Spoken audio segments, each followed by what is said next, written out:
بسم اللہ الرحمن الرحیم۔ سب سے پہلے تو آپ سب کا بہت شکریہ کہ آپ لوگوں نے اتنا قیمتی ٹائم نکالا ہمارے لیے، ہماری بات سننے کے لیے۔ جیسا کہ آپ سب کو پتہ ہے کہ خیبر پختونخوا میں آئے دن قتل ہوتے ہیں، خواجہ سراؤ کے ریپ ہوتے ہیں، ان کے بالوں کے ٹھنڈے ہوتے ہیں اور نازیبا ویڈیوز ان سے بنائی جاتی ہیں، تو ان میں یہ کیسز بہت زیادہ تھے۔ لیکن میرا ایک یوٹیوب چینل ہے جو کہ میں جب بھی کبھی جاتی تھی پریس کلب پہ یا کانفرنس کرتی تھی تو میں کوئی بات کرتی تھی، وہاں پر کافی میڈیاز کے لوگ آ جاتے تھے، اور اپنے چینلوں پہ ہمارا جب ایسا کوئی واقعہ ہو جاتا تھا تو وہ ان پہ موجود ہوتا تھا، اس پہ آ جاتا تھا نیوز پہ۔ تو میں نے اس کو دیکھ کے میں نے کہا یہ کیسز تو ہمارے پاس بھی ہونا چاہیے ایز اے پریزیڈنٹ، کہ میں وہاں کی صدارت ریپرزینٹ کر رہی ہوں، تو میں نے کہا کل کو ہمارے پاس کیسز کا جو تعداد ہے وہ موجود ہو کہ کتنے وائلنس ہو چکے، کتنے نازیبا ویڈیو بن گئی، کتنی قتل ہو چکے۔ تو ان کی وجہ سے میں نے ایک یوٹیوب چینل کھولا اور اس کے لیے میں نے ویڈیوز بنانے کی کوشش کی، ہر جگہ پہ اپنی اسٹرگل جاری رکھی۔ تقریباً 1 سال ہو گیا اس چینل کا، اور 20,000 سے اوپر کی وہ سبسکرائبر اس کے شکر الحمدللہ ہو چکے۔ تو میں کچھ دن پہلے یہ 2018 ایک بل کے اوپر میں نے بات کی کہ اس میں کوئی جنس پرستی کی کوئی بات نہیں ہے۔ ہماری خواجہ سراؤ کو خیبر پختونخوا میں، جیسے کہ آپ سب کو پتہ ہے کہ کراچی، لاہور، اسلام آباد، پنڈی، اسلام آباد، یہ لاہور میں، تو اس طرح کافی علاقے ہیں جہاں پر خواجہ سرا جو ہے وہ کافی ایجوکیٹڈ ہیں، پڑھے لکھے ہیں، سمجھدار ہیں، ان کو ایسے اویئرنیس سیشن ملے ہوئے ہیں کہ ان کو پتہ ہے کہ 2018 ایک بل کے اندر کیا ہے کیا نہیں ہے، ہمارے کیا حقوق ہے، کیا حقائق ہیں۔ لیکن ان سب کے مطابق اور اس سب کے لحاظ سے میں کہنا چاہوں گی کہ خیبر پختونخوا سب سے پیچھے رہ گئی ہے، کیونکہ وہاں پر نہ تو ایجوکیشن ہے خواجہ سراؤ میں، نہ ایجوکیٹڈ خواجہ سرا ہے وہاں پر۔ اور اگر ہم کسی ایجوکیشن کے حوالے سے بات بھی کرتے ہیں تو جس طرح ماشاءاللہ آج یونیورسٹی میں سب بیٹھے ہوئے ہیں، یہاں پر ہماری بات سنی جا رہی ہے، تو میری یہ فرسٹ ایسی ایونٹ ہے جو میں یہاں پر بیٹھ کے یہ بات کر رہی ہوں۔ لیکن ہماری خیبر پختونخوا میں کبھی زندگی میں نے اس سے پہلے کبھی ایسے ایونٹ اٹینڈ نہیں کی جس میں ہم نے بات کی ہو، ان کو سمجھانے کے لیے، ان کو اپنے رائے بتانے کے لیے، ان سے مشورہ لینے کے لیے۔ تو میں یہ کہوں گی کہ اس ایکٹ کے حوالے سے جب مشتاق احمد صاحب خیبر پختونخوا انہوں نے بات کی، اس کی وجہ سے ہمارے خیبر پختونخوا میں 2 خواجہ سرا بے دردی سے قتل کیے جا چکے ہیں ابھی ان دنوں میں، پچھلے 15 دنوں میں۔ تو اس خواجہ سراؤ کے جو ملزمان گرفتار ہوئے انہوں نے یہ کہا کہ یہ ہم نے غیرت کے نام پہ کی ہے، اسلام کی غیرت کے نام پہ، کیونکہ یہ قوم لوط ہے، ان کو سنسار کیا جائے، ان کو مار دیا جائے۔ اور پھر ان کے خلاف ان سب کے اوپر بھی ایک مشہور قصہ خوانی بازار ہے پشاور میں، جو کہ وہاں پر جلوس نکلا، اور وہ ویڈیو میرے پاس موجود ہے، اگر آپ چاہتے ہیں تو میں دکھا بھی سکتی ہوں۔ وہاں پر ایک بینر انہوں نے بنائی، اس پہ لکھا کہ خواجہ سراؤ کا ایک نامنظور کیا جائے اور یہ قوم لوط ہیں اور ان کو سنسار کیا جائے۔ تو میں اپنے یوٹیوب چینل کا جو اتنا لمبا چوڑا میں نے کہانی بتا دی، تو اس کا مطلب یہ تھا کہ اپنے یوٹیوب چینل کے لیے میں وہاں پر پہنچی اور میں نے اپنے موبائل سے وہ ویڈیوز شارٹ بنا رہی تھی کہ اس میں کچھ علماء کرام میرے پاس آ گئے، تو کہہ رہے وہ آپ وہی ٹرانسجنڈر جو اس کو لیڈ کر رہے ہیں یا اپنے چینل کے لیے کر رہے ہیں؟ میں نے کہا جی۔ کہہ رہے آپ کو پتہ نہیں کہ آپ کو ملوت میں آتے ہیں؟ میں نے کہا سر آپ کو غلط فہمی ہوئی ہے، میں فرسٹ گورنمنٹ امپلائی ہوں، میں نے 10 سال جاب کی ہے اور میری میڈیکل بھی ہوئی ہے، وہ بھی جو ہے ٹرانسجنڈر کی ہے، اور میرا NIC جو ہے اس میں بھی جنڈر ایکس لکھا ہوا ہے، تو آپ کس لحاظ سے مجھے قومی لوٹ کہتے ہیں؟ انہوں نے بولا اس کے بعد بہت زیادہ یہ کر رہی ہے، ان کو مارو۔ وہاں سے ڈنڈے میرے اوپر چلے، پھر بچوں نے پتھر اٹھائے، مجھے مارا، مجھے پیٹا، میرے بالوں سے پکڑ کے مجھے گھسیٹا، اور پھر وہاں سے کچھ اور لوگ ایسے جاننے والے تھے جہاں پر ہم ان کے گھر میں وداعی لینے کے لیے جاتے ہیں، تو انہوں نے زور زبردستی ان لوگوں سے مجھے چھڑایا اور مجھے رکشے پہ بٹھا کے مجھے کہا آپ فوراً گھر چلی جائیں۔ اور وہاں پر ہم چینل کا فاطمہ نازش جو کہ وہ بھی ریکارڈ کر رہی تھی وہ سب کچھ، اور جس ٹائم یہ اٹیک مجھ پہ ہوا تو وہ ویڈیوز ان کے پاس آ چکی، ان سے میں نے بہت مانگی لیکن وہ والی ویڈیو مجھے نہیں ملی، جو کہ میں نے محلب جی کے ساتھ بھی ڈسکس کی یہ بات، اور میں نے کہا اس طرح میرے ساتھ ہوا۔ پھر 10 دن تو میں گھر سے باہر نہیں نکلی، اور جو میں گھر میں رہ رہی تھی تو گھر کے باہر میں نے تالا لگایا ہوا تھا، اور میں ڈر رہی تھی کہ ان لوگوں کو پتہ ہے کہ یہ ان کی صدارت کرتی ہے، یہ بات کو آگے بڑھائے گی، تو سب سے پہلے ان کو ختم کرو۔ تو اسی بات کو لے کے اس ایکٹ کی وجہ سے اتنی مصیبتیں ہمارے لیے کھڑی ہو گئی کہ میں 10 سال جاب کر چکی، یہ میری 11واں سال چل رہا ہے، اپنی گورنمنٹ امپلائی ہوں میں وہاں پر، ٹیلیفون آپریٹر ہوں وہاں پر آپریٹری کرتی ہوں. لیکن میرے آفس کے جو لوگ ہیں وہ بھی ابھی مجھے یہ کہتے ہیں کہ آرزو آپ فیک ہیں, آپ یہ بال کٹوائیں, آپ مونچھیں چھوڑیں, آپ خواجہ سرانی ہیں, آپ کو ملود میں آتے ہیں, اور ایسا نہ ہو کہ وہ ہمارے آفس میں کوئی آپ کی وجہ سے ہمیں مسئلہ بن جائے اور آپ یہاں نہ آیا کریں. تو اب وہ جاب, اب اس سے میری وہ سیلری جو ملتی ہے اس سے میں اپنا گھر کا رینٹ دیتی ہوں اور اس سے میں اپنی بل بھرواتی ہوں. اور 6 سال ہو گئے ہیں کہ وہ جاب کرتے کرتے میں نے ایک ادارہ خواجہ سراؤ کے لیے بنایا, منزل فاؤنڈیشن, جس پہ اس خواجہ سراؤ کی فلاح و بہبود پہ کام ہو رہی ہیں. اور اس سے پہلے جتنے بھی ادارے وہاں پر تھے جنہوں نے پروجیکٹ لیے, گرانٹ لیے, تو خواجہ سراؤ کے نام پہ لیے, اپنے لیے مفاد کے لیے یوز تو کیا, لیکن خواجہ سراؤ پر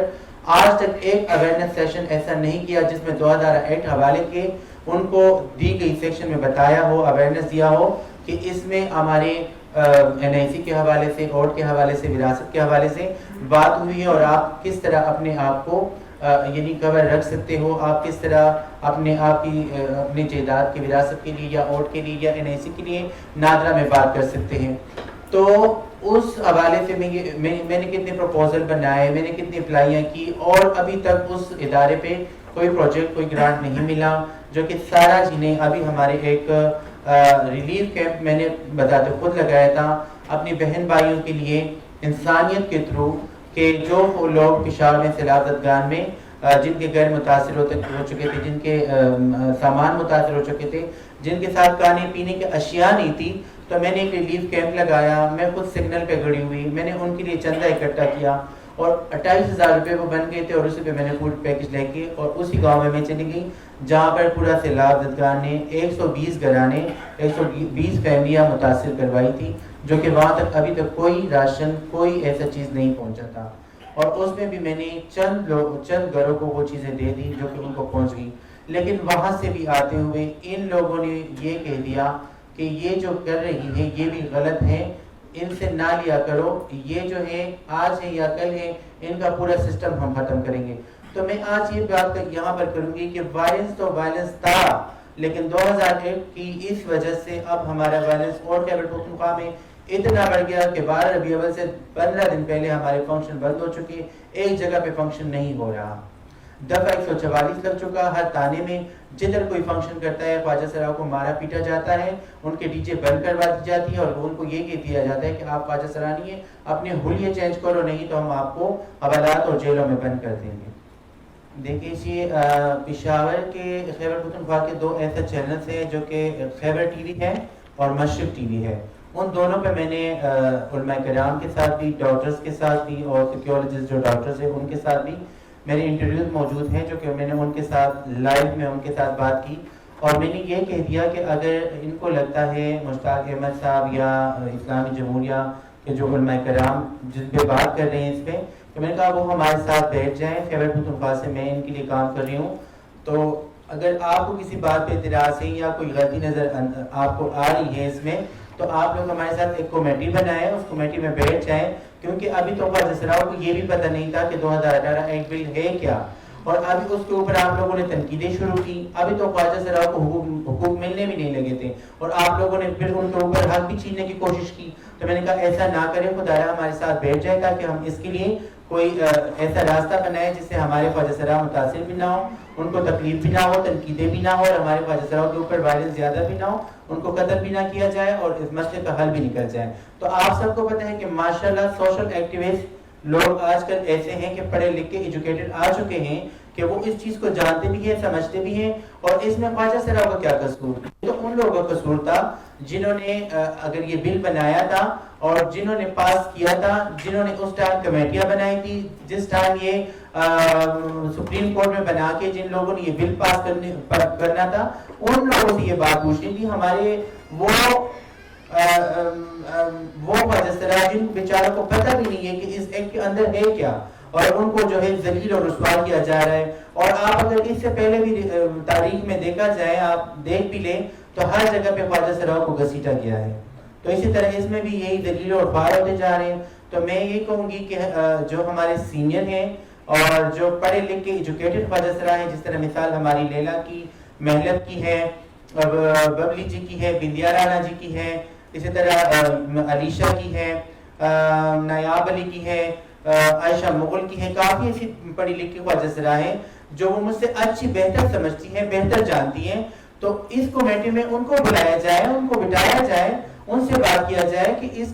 اس کے اندر ہم ایسا کیا کریں کہ یہ قانون جو ہے وہ صحیح طریقے سے پاس ہو، اور اس قانون کے اندر ایسے لوگ بٹھائے جائے جو کہ اگر یہ کہہ رہے ہیں کہ یہ سارے مرد ہیں تو یہ بھی تو غلط ہیں، اور اگر یہ کہتے ہیں کہ یہ ساری عورتیں ہیں یہ بھی غلط ہیں، اور اگر یہ سارے کہتے ہیں کہ یہ خواجہ سرا ہیں، تو نہیں ہو سکتا ہے کہیں نہ کہیں مسٹیک ہو، تو ٹھیک ہے وہ مسٹیک نکال کے جو اب وہ یہ ڈیٹا بتا رہے ہیں تو اس ڈیٹا کے اوپر قانونی کارروائی کی جائے۔ جن عورتوں نے اپنے آپ سے مرد بنائے، جن مردوں نے اپنے آپ سے عورتیں بنائے ہوئے، ہمارا تو جینڈر ایکس کارڈ ہے، انہوں نے تو انٹرنیشنل سطح پہ وہ منتخب کیا تھا اور اسی پہ بات کیا تھا، اور اسی لیے ہم نے جینڈر ایکس ڈالا ہوا ہے۔ اب یہ کہہ رہے ہیں کہ جن کا جینڈر ایکس ہے وہ تو نہ شادی کر سکتا ہے، نہ فیمیل کے ساتھ نہ میل کے ساتھ، لیکن ہماری روح جو ہے اس میں کچھ خواجہ سرا ایسے ہیں جو کہ وہ مرد خواجہ سرا ہیں، انہوں نے شادیاں بھی کی ہیں، لیکن میں ان کے اوپر بات نہیں کروں گی، میں ان خواجہ سراؤں کی بھی بات کر رہی ہوں جو اس فیلڈ میں ہیں، جو فیملی کی طرف نہیں جا سکتے، جو فیملی ایکسیپٹنگ نہیں ہے، جو ان کے ساتھ کسی کا برتاؤ صحیح نہیں ہے، معاشرے میں ہمارا ایکسیپٹنگ صحیح نہیں ہے۔ پشاور میں آپ دیکھیں گے تو آپ وہاں پر پائیں گے کہ آپ خواجہ سراؤں کو کوئی گھر اس ٹائم میں کوئی گھر بھی نہیں دے رہا، اور جو گھروں میں وہ رینٹ پہ رہ رہے ہیں ان سے نکالا جا رہا ہے، تو وہ بیچارے کہاں جائیں گے؟ تو اس پہ بات کرنی چاہیے۔ جی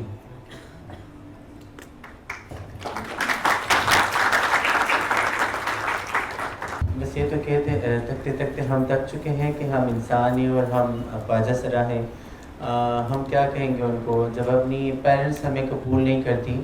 تو وہاں سے ہماری بیسک جو لائف ہے وہ سٹارٹ ہو جاتی ہے، کہ اگر ہماری فیملی ہمیں ایکسیپٹ کرتے اور وہ ہمیں اس طرح گھر سے بے دخل نہ کرتے تو یہ نوبت اور یہ بات نہ آتی۔ تو ہم یہی کہہ سکتے ہیں کہ بس ہم انسان ہیں، اور اس معاشرے میں جیسے عام لوگ جی رہے ہیں تو اسی طرح ہمیں بھی جینے کا حق ہے، ہمیں بھی جینے دیں۔ جی